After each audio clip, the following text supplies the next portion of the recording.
Hello everyone, this is Pooja. Welcome back to my YouTube channel IAS point. So आज जो है मैं आपको कोई टॉपिक नहीं पढ़ाने वाली हूँ कि आज मैं कोई पर्टिकुलर टॉपिक पढ़ाने वाली हूँ जैसा मैं रेगुलर करती आई हूँ, बल्कि आज मैं आपको आपसे वो चीज़ डिस्कस करूँगी कि कैसे जब हम कंपटीशन के एग्ज़ाम में बैठते हैं तो उसमें इंग्लिश के कैसे क्वेश्चंस आते हैं, हम उसको कैसे सॉल्व कर सकते हैं। जैसे अभी मैं आपको पार्ट ऑफ स्पीच पढ़ा रही थी तो मैंने आपको पहले भी बताया था कि वहाँ पे भी आप अटेंटिव रहिए क्योंकि उसमें से भी कुछ क्वेश्चंस आते हैं। तो आज हम इसी बारे में जानेंगे कि जब हम कंपटीशन में बैठते हैं या फिर हमारे पेपर में कैसे क्वेश्चंस आते हैं इंग्लिश के, तो वो सारी चीज़ों के बारे में आज हम डिस्कस करेंगे और जानेंगे। जैसे मेरे पास CDS एग्ज़ाम का पेपर है, तो इसमें देखिए कि कैसे एग्ज़ाम में क्वेश्चंस आए हुए हैं। तो सबसे पहले जो हमारा क्वेश्चन जैसे आते हैं, कोई भी आप पर्टिकुलर इसी का नहीं है, आप कोई भी जब कंपटीशन का एग्ज़ाम देने बैठते हो तो सबसे पहले इंग्लिश में हमारा स्पेलिंग ही आता है एरर करके कि 4 दिया रहेगा, चारों में से आपको एक फाइंड आउट करना पड़ेगा कि आपका कौन सा स्पेलिंग सही है। सो यहाँ पे जो है वो है अकोमडेट। तो यहाँ पे अकोमडेट की स्पेलिंग कौन सी सही होनी चाहिए, ACCOMMODATE या फिर ACOMODATE और ACCOMDATE और ACOMODAIT।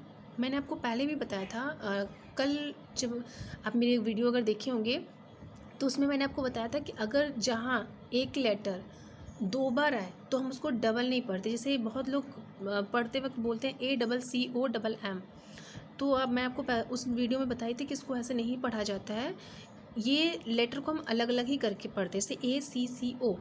तो सबसे पहले आपकी जो जब कोई भी आप कंपटीशन में बैठते हो तो आपकी जो स्पेलिंग होनी चाहिए वो एकदम सही होना चाहिए।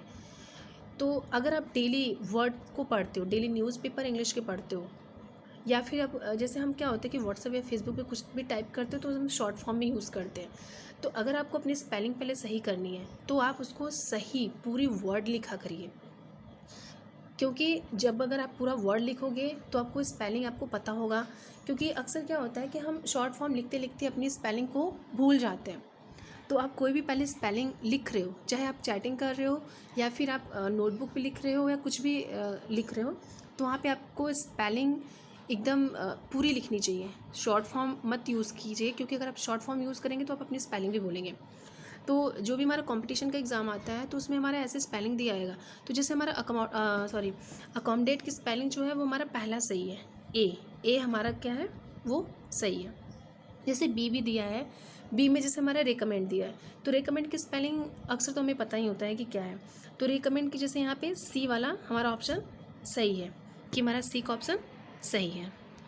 इसी तरह हमारा आर्ग्यूमेंट है, तो आर्ग्यूमेंट की स्पेलिंग जैसे हमारा है कि आर्ग्यूमेंट की स्पेलिंग क्या होती है, ARGUEMENT। तो इसमें भी हमारा सी वाला ऑप्शन सही है।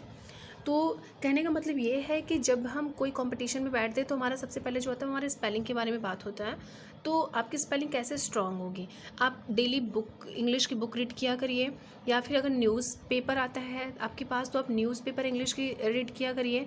क्योंकि अगर आप इंग्लिश के न्यूज़पेपर रीड करेंगे तो आपकी स्पीकिंग स्किल्स भी अच्छी होगी, आपके सेंटेंसेस भी बिल्कुल सही जाएंगे, और प्लस पॉइंट ये है कि आपकी स्पेलिंग जो है वो स्ट्रॉन्ग होगी, आपकी जो शब्दकोश है ये भी आपका एकदम स्ट्रॉन्ग होगा।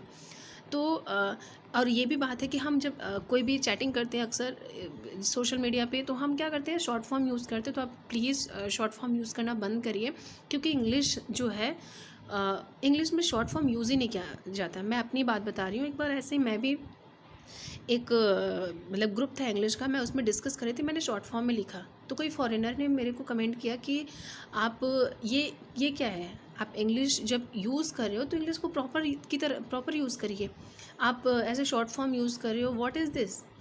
तो इससे आपका क्या होगा, अगर आप वर्ड को पूरा प्रॉपर लिखते हो तो आपकी स्पेलिंग भी सही होगी, आपको याद भी रहेगा कि हाँ इसकी स्पेलिंग ये होती है। फिर हमारा जैसे उसके बाद हमारा आता है फ्रेजेस, आता है आइडम्स एंड फ्रेजेस आता है।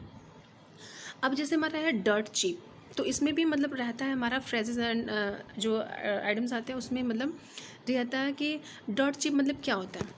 अब ये अक्सर जब हम कोई आप बुक ले लीजिए, आप उसको फ्रेजेस जो है उसको डेली रीड करिए। या फिर आप देखोगे जब हम अक्सर कोई इंग्लिश मूवी देखते हैं, या फिर आप बोल सकते हो कि जब हम कभी कभी न्यूज़पेपर रीड करते रहते हैं तो वहाँ पे भी फ्रेजेस आते हैं। तो डर्ट चीप का मतलब होता है यहाँ पे हमारा एक्सट्रीमली चीप, यानी आप बोल सकते हो एक्सट्रीमली चीप मतलब कि मिट्टी का भाव, वेरी इनएक्सपेंसिव, यानी वो एक्सपेंसिव नहीं होता, मतलब बहुत ही सस्ता। डर्ट चीप मतलब बहुत सस्ता।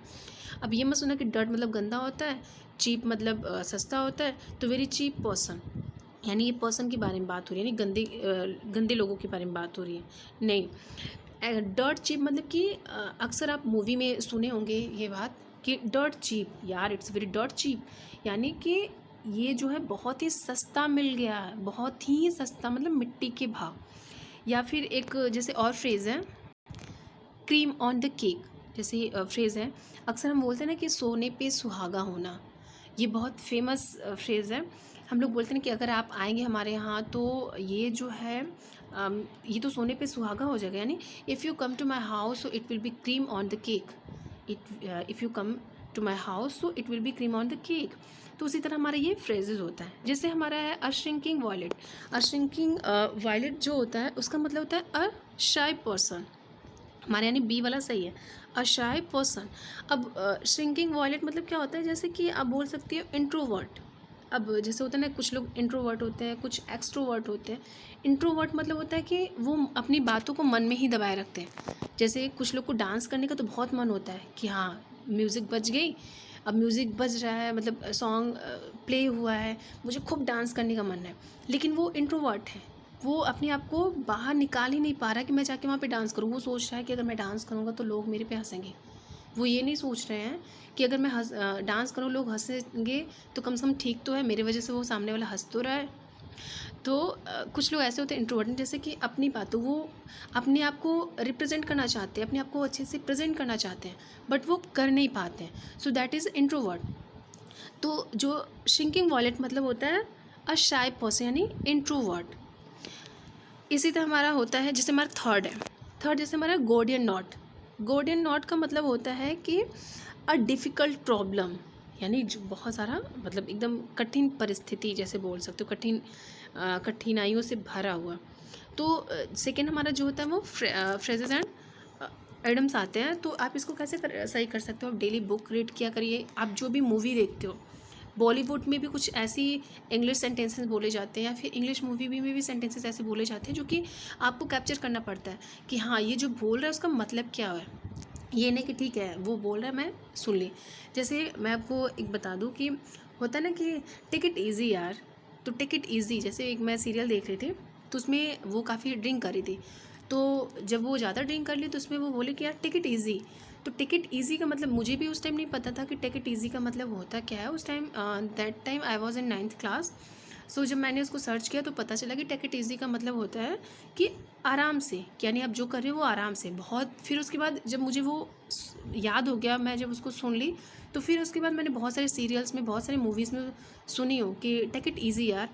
तो जो भी आप इसको मतलब पढ़ रहे हो तो या फिर देख रहे हो तो वो ध्यान से पढ़ो। फिर उसके बाद हमारा आता है जो होता है क्लोज कॉम्प्रहेंशन। क्लोज कॉम्प्रहेंशन, इसमें हमारा क्या होता है कि इसमें अक्सर जैसे कि वर्ब या फिर आप बोल सकते हो कि हेल्पिंग वर्ब, ये सारी चीज़ें आती हैं जो कि आपको सेंटेंसेस को कंप्लीट करना होता है। तो मैं आपको ये सारी चीज़ें हालांकि बाद में पढ़ाऊँगी, क्योंकि अभी तो स्टार्ट है, आपका स्टार्टिंग पॉइंट है, तो धीरे धीरे आपको सारी चीज़ें बताई जाएंगी। फिर उसके बाद जब हमारा ये हो जाता है तो क्या बोलते हैं, कॉम्प्रहेंशन के बाद हमारा आता है सिनोनिम्स। सिनोनिम्स मतलब होता है जैसे हिंदी में पर्यायवाची। तो आप जानते हो कि पर्यायवाची जैसे कि बहुत सारे होते हैं। जैसे हमारा जो सिनोनिम्स है, सिनोनिम्स में क्या होगा, पर्यायवाची जैसे हो गया। तो पर्यायवाची में क्या, पर्यायवाची का मतलब क्या होता है, यानी एक जो शब्द रहता है उसको हम किस किस नाम से बुला सकते हैं। जैसे बहुत सारे होते, जैसे मैंने कमल के बारे में बताया, तो उसी तरह इंग्लिश में भी होते कि एक शब्द को हम बहुत सारे नामों से जानते हैं। जैसे यहाँ पे है the properties of the family have been impounded by the order of the court एक और चीज़ मैं आपको बता दूं कि जैसे यहाँ पे मैंने यहाँ पे दी बोला, तो कुछ लोग बोलेंगे आप दी पढ़ रहे हो, बट हम तो उसको द पढ़ते हैं। ठीक है, आप द पढ़ते हो, सही है, द भी सही है, दी भी सही है, बट हम इसको कैसे कहाँ पढ़ते हैं ये इंपॉर्टेंट रखता है। तो द हम कब पढ़ते हैं? जब हमारा THE के बाद यानी कंसोनेंट में अगर हमारा कुछ आता है तो हम वहाँ पे द पढ़ते हैं। बट अगर हमारा वो वॉवल साउंड में आता है, वॉवल साउंड में आता है, स्वर में आता है, तो हम वहाँ पे दी पढ़ते हैं। जैसे वॉवल साउंड यहाँ पे है ना कि ओ हमारा क्या है, वॉवल साउंड है, तो यहाँ पे मैंने दी पढ़ा। तो अब इम्पाउंडेड का मतलब क्या होता है? जब्त करना। तो ये सारी चीज़ें जैसे हमारा सिनोनिम्स ये सब आते हैं। फिर उसके बाद हमारा आता है ऑर्डरिंग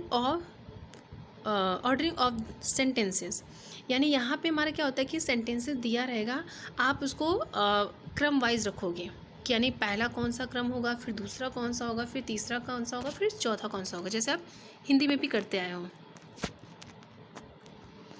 जैसे यहाँ पे है तो यहाँ पे एक सेंटेंस दे देगा, उसके बाद आपको कौन सा मतलब क्रम वाइज, हिंदी में भी आपने जब देते हो तो हिंदी में भी ऐसे ही आते हैं क्रम के अनुसार लिखना, तो इसी तरह इंग्लिश में भी आते हैं।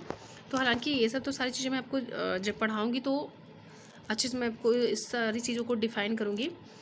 अब जब ये सारी चीज़ें जब चली जाती है तो उसके बाद हमारा आता है पार्ट ऑफ स्पीच, जैसे जो भी हम करेंट में पढ़ रहे हैं। तो हालांकि अभी तो मैंने आपको सिर्फ नाउन और प्रोनाउन के बारे में पढ़ाया है, और एडजेक्टिव मैंने कल से आप स्टार्ट किया है, जो कि मैंने सिर्फ एडजेक्टिव का एक छोटा सा इंट्रोडक्शन दिया हुआ था। मैं आपको बाद में उसको अच्छे से डिफ़ाइन करूँगी। तो यहाँ पे भी पार्ट ऑफ स्पीच में भी सारे क्वेश्चंस आते हैं। कुछ लोग सोचते हैं कि यार पार्ट ऑफ स्पीच तो बचपन से पढ़ते आ रहे हैं, क्या पढ़ेंगे इसमें।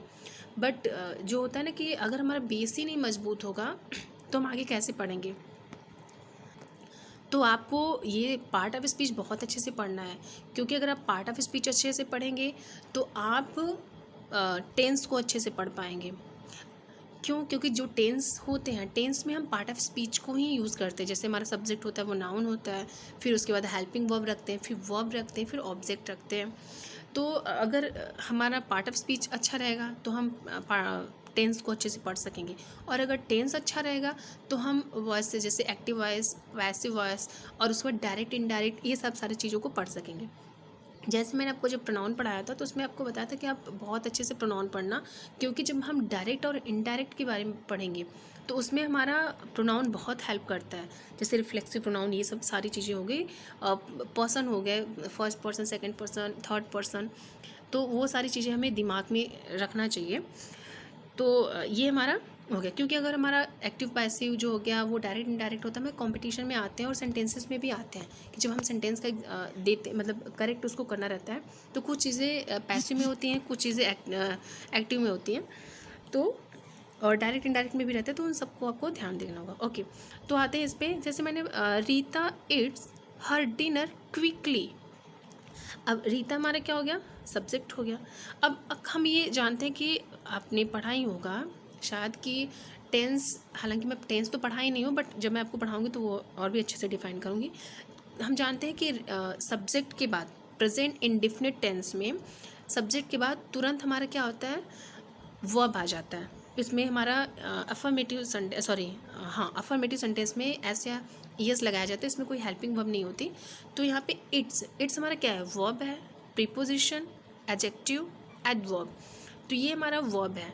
क्यों? क्योंकि खाना, रीता जो है, Rita it's her dinner quickly, Rita ने जल्दी से अपने डिनर को खा लिया, या खा लेती है, मतलब बोल सकते हो खा लेती है या खाती है। तो ये हमारा क्या है? It's is a verb. फिर हमारा है he thought the movie ended abroadly, यानी he thought the movie ended abroadly. Abroadly मतलब होता है सडनली, यानी अचानक। तो अब्रूटली जैसे मैंने आपको जब पढ़ाऊँगी एडवर्ब, तो उसमें मैं आपको बताऊँगी कि एडवर्ब में क्या होता है कि अक्सर जब ly लग जाता है तो हम समझ जाते हैं कि वो हमारा एडवर्ब होता है। तो ये हमारा नाउन नहीं हो सकता, क्योंकि नाउन जो है वो पर्सन, प्लेस, ये सब का नाम होता है। ये हमारा वर्ब नहीं हो सकता, क्योंकि अगर वर्ब होता है तो ये सब्जेक्ट के तुरंत बाद आता है, ऑब्जेक्ट का इसमें ऑप्शन नहीं है। उसके बाद ये हमारा एडजेक्टिव नहीं हो सकता। क्यों? एडजेक्टिव तो हमारा, जैसे मैंने आपको कल बताया था कि एडजेक्टिव तो वो होते हैं जो डिफाइन करते हैं किसको, नाउन या प्रोनाउन को की विशेषता बताते हैं। तो यहाँ पे जो अब्रूटली है वो तो किसी की विशेषता तो बता नहीं रहा है, तो ये हमारा बच्चा क्या है, एडवर्ब, ये हमारा एडवर्ब है। उसके बाद आता है I will meet you in the 3rd week of August. अब यहाँ पे इन, अब इन हमारा क्या है, ये हम जानते हैं कि हमारा प्रोनाउन नहीं है, क्योंकि मैं आपको प्रोनाउन पढ़ाई हूँ। तो प्रोनाउन में मैंने इन आपको नहीं बताया था कि इन हमारा प्रोनाउन होता है। हाँ, आई हमारा प्रोनाउन है। वर्ब भी नहीं हो सकता, क्यों, क्योंकि वर्ब जो है वो तुम्हारा हेल्प सब्जेक्ट के तुरंत बाद आता है, और वर्ब जो होता है ये होता है हमारा कि क्रिया, यानी वो चीज़ करना, वो तो है नहीं। ये हमारा नाउन भी नहीं है, क्योंकि किसी पर्सन प्लेस थिंग का नाम तो नहीं है। अब बचा क्या, प्रीपोजिशन। तो इन, थ्रू, ये सब सारी चीज़ें क्या होती है, हमारा प्रीपोजिशन होता है। तो हमारा क्या हो गया, प्रीपोजिशन। उसके बाद है कि jasmines and roses are my favourite flowers, यानी jasmines and roses are my favourite flowers. अब ये वर्ब तो है नहीं हमारा, क्यों, क्योंकि ये हमारा यहाँ पे कोई क्रिया ये नहीं बता रही कि खा रही है, सो रही है, जाग रही है, ऐसा तो कुछ है नहीं। उसके बाद हमारा प्रीपोजिशन भी नहीं हो सकता ये, क्यों, क्योंकि यहाँ पे इन, अंडर, एबव, ऐसा तो कुछ है नहीं। उसके बाद हमारा आता है इंटरजेक्शन में हमारा क्या होता है, ये हमारा खुशी या दुख, इन सब सारी चीज़ों को व्यक्त करता है। तो यहाँ पे तो वो खुशी दुख ऐसा तो कुछ है नहीं कि वो हमारा व्यक्त करे। अब बचा क्या, कंजक्शन। अब कंजक्शन क्या होता है, कंजक्शन का काम होता है दो फ्रेजेस को जोड़ना, दो सेंटेंसेस को जोड़ना, दो वर्ड्स को जोड़ना। तो जैस्मीन्स और रोजेस, ये क्या, जैस्मिन और रोजेस को ऐड कर रहे हैं, एक साथ कर रहे हैं, यानी एंड जो है हमारा क्या हो गया, कंजक्शन हो गया। ये मैं आपको इसलिए डिफ़ाइन कर रही हूँ और बाकी नहीं डिफ़ाइन की, क्योंकि मैं भी पार्ट ऑफ स्पीच पढ़ा रही हूँ, इसलिए मैं आपको बता रही हूँ। उसके बाद आता है she truthfully answered the detectives questions. अब ये हमारा बोलेंगे कि शी के बाद आपने तो बोला था कि वर्ब आ जाता है, तो यहाँ पे वर्ब हमारा ये नहीं हो सकता, क्योंकि उसमें फुल्ली ये एलवाई नहीं, ये नहीं हो सकता। ये हमारा एडजेक्टिव भी नहीं हो सकता, क्योंकि विशेषता नहीं बता रहा। ये नाउन भी नहीं, तो ये हमारा क्या है, एडवर्ब है, हमारा एडवर्ब है। उसके बाद आता है hurrah we won the game, यानी जब हम बहुत खुश होते हैं तो हम बोलते हैं ना कि hurrah we won the game, we won the match. या फिर जब दुखी होते हैं तो alas I have lost the match. तो वो मैंने आपको इससे पहले बताया कि जब हमारा खुशी व्यक्त हो, दुख जाहिर हो, किसको हम विश करते, तो हमारा क्या होता है, इंटरजेक्शन होता है। तो ये हमारा कंजक्शन नहीं है, क्योंकि दो शब्दों को जोड़ नहीं रहा है, कोई सेंटेंसेस को जोड़ नहीं रहा है। ये हमारा प्रोनाउन भी नहीं है, क्योंकि यहाँ पे कोई ऐसा कुछ है नहीं। यहाँ पे हुर्रा को अंडरलाइन किया गया, ना कि वी को अंडरलाइन किया गया। नाउन भी नहीं है, तो हुर्रा हमारा क्या है, इंटरजेक्शन है। उसके बाद है the son writes meaningless letters to his father. अब मीनिंगलेस हमारा क्या है, एडवर्ब नहीं है, क्योंकि मैंने अक्सर एडवर्ब को हम बहुत अच्छे से पहचान लेते हैं। ज़्यादातर जो कॉमन होते हैं वो एल वाइज लास्ट में हो जाता है, हालांकि बहुत सारी ऐसी, बहुत अच्छे से डिफाइन करूँगी मैं उसको।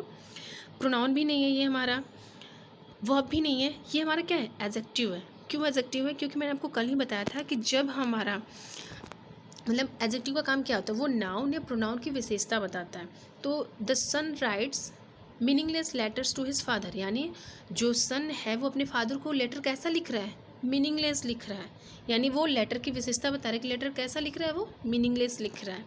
तो इसलिए हमारा मीनिंगलेस क्या है, एडजेक्टिव है। उसके बाद हमारा आता है the secretary himself visited the affected families. अब यहाँ पे हमारा सेक्रेटरी हिमसेल्फ, अब हिमसेल्फ हमारा क्या है, वर्ब नहीं है, एडवर्ब नहीं है, नाउन नहीं है, बल्कि हमारा क्या है, हिमसेल्फ प्रोनाउन है। मैं आपको पढ़ाई हूँ कि हिमसेल्फ हमारा प्रोनाउन है। कौन सा प्रोनाउन है, रिफ्लेक्सिव प्रोनाउन है। आप अगर वीडियो वो नहीं देखी हो तो आप जाके देख लेना। हिमसेल्फ हमारा क्या है, रिफ्लेक्सिव प्रोनाउन है। उसके बाद है the children were walking through the forest. अब थ्रू हमारा क्या है, वर्ब नहीं है, एडजेक्टिव नहीं है, एडवर्ब नहीं है, ये हमारा क्या है, प्रीपोजिशन है। थ्रू हमारा क्या है, प्रीपोजिशन। उसके बाद क्यों थ्रू हमारा प्रीपोजिशन, क्योंकि ये हमारा उसके जरिए, यानी the children were walking through the forest, यानी जो बच्चे हैं वो किसके थ्रू जा रहे हैं, किसके जरिए जा रहे हैं, फॉरेस्ट के थ्रू जा रहे हैं। उसके बाद है हमारा the presiding officer walking slowly to the desk. ये हमारा स्लोली क्या है, अब स्लोली भी हमारा क्या है, एडवर्ब है। ओके, ये हमारा पार्ट ऑफ स्पीच के बारे में हो गया। तो जो पार्ट ऑफ स्पीच की वीडियोस नहीं देख रहे हैं आप प्लीज़ उनको अच्छे से वॉच करिएगा, क्योंकि इसमें से भी हमारे क्वेश्चंस आते हैं। उसके बाद आता है एंटोनिम्स। अब एंटोनिम्स में हमारा क्या होता है, ये इसमें भी एंटोनिम्स मतलब क्या, विलोम शब्द। जैसे हिंदी में विलोम शब्द है, जैसे ना beauty lies in the eyes of the beholder. अब ब्यूटी मतलब सुंदरता होता है, तो इसे इसमें भी ऐसे 4 ऑप्शन रहेंगे जो जैसे सिनोनिम्स में होता है उसी तरह एंटोनिम्स में भी होता है ये सारी चीज़ें। हालांकि मैं आपको बताऊंगी, लेकिन बेटर होगा कि आप डेली बुक्स या फिर न्यूज़पेपर या फिर न्यूज़ चैनल इन सबको देखा करिए। अगर जो आपको ना समझ में आए तो आप उसको डिक्शनरी में या फिर गूगल पे जाके उसको सर्च कर लिया करिए कि हाँ उसका मतलब क्या होता है। फिर हमारा आता है ordering of word in a sentence. इसमें भी हमारा सेंटेंस यानी कब कैसा सेंटेंस आना चाहिए वो सारी चीज़ें हैं। तो आप जो भी मैं आपको वीडियो मतलब बना के आपको भेजती हूँ या फिर, तो आप प्लीज़ उसको आप देखा करिए। जैसे यहाँ पे हमारा स्पॉटिंग एरर्स आता है, तो स्पॉटिंग एरर्स में भी हमारा ये सब सारी चीज़ें बहुत ध्यान में रखता है। अक्सर क्या होता है कि हम सोचते हैं कि पार्ट ऑफ स्पीच तो क्या पढ़ेंगे, या फिर टेंस में चलो हमें तो पढ़ा, हमें पता है, बट बहुत सारी चीज़ें जो होते हैं ब्लंडर कर देते हैं। अब ब्लंडर बोले तो बहुत बड़ी गलती। अब यहाँ पे एक चीज़ मैं आपको बता दूँ कि मैंने बहुत लोग को सुना है कि वो बोलते हैं ब्लंडर मिस्टेक हो गया। यार कुछ तो बोलेंगे यार मिस्टेक हो गया, ठीक है, मिस्टेक मतलब तो पता है, छोटी मोटी गलती को मिस्टेक बोलते हैं। जब हमारा बहुत बड़ी गलती होती है उसको हम ब्लंडर बोलते हैं। बट ब्लंडर के साथ कभी आप मिस्टेक यूज़ मत करिए कि इट्स अ ब्लंडर मिस्टेक। नहीं, ब्लंडर मिस्टेक बोलोगे तो वो गलत हो जाएगा। आप सिर्फ ब्लंडर बोलो। ब्लंडर मतलब ही होता है कि बहुत बड़ी गलती। तो यहाँ पे स्पॉटिंग एरर्स आते हैं। स्पॉटिंग एरर्स में भी हमारा ये सारी चीज़ें आती है, यानी कौन सा सही है, कहाँ रखना चाहिए, ये सारी चीज़ें होती हैं। फिर हमारा वहीं आएगा कॉम्प्रहेंसन आता है। इसमें भी हमारा पैसेज आता है, जो कि पैसेज को पढ़ के हमें आंसर देना पड़ता है कि कैसा है कैसा नहीं। पैसेज सेकंड देखिए यहाँ पे दिया हुआ है, तो वो सारी चीज़ें होती हैं यहाँ पे। जैसे पूरा कॉम्प्रहेंसन देने के बाद इसमें से ही सारे क्वेश्चन पूछे गए हैं। तो अगर आपको कोई क्वेश्चन हो तो आप कमेंट बॉक्स में लिख सकते हैं। अदरवाइज़ प्लीज़ ये video like share and comment करना ना भूलें। Thank you so much.